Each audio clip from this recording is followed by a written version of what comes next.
Hey everybody, so I'm going to do a 2-year update on the fixing rust holes without welding video I posted.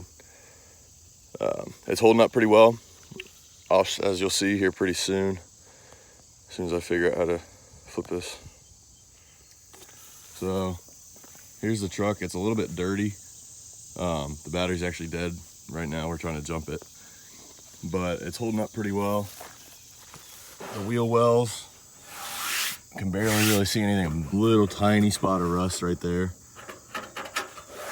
But that's about it. Pretty happy with that. Pretty solid still. Come around to the other side. Wheel wells doing just fine.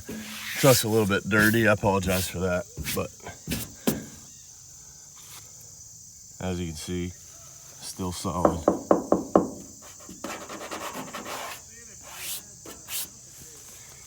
And do the rocker panels down here. Let's see, wipe that off. And it is pretty solid. Cannot complain. For a quick, cheap, relatively easy fix, I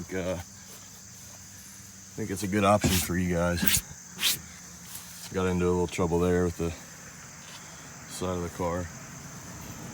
All right, and then this is the other wheel well. Other than that, we got into a little crash. Other than that, that's bird shit right there, and that looks good as well. The only problem area is over on this side. There's a little bit of rust showing through. I think this might be oil we spilled on it or something, but this right there, kind of bubbling up a little bit, but that's really the only spot, and you can barely even see that.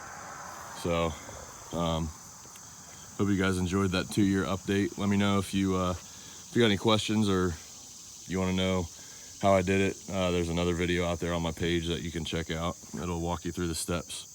So I appreciate it. Have a good one.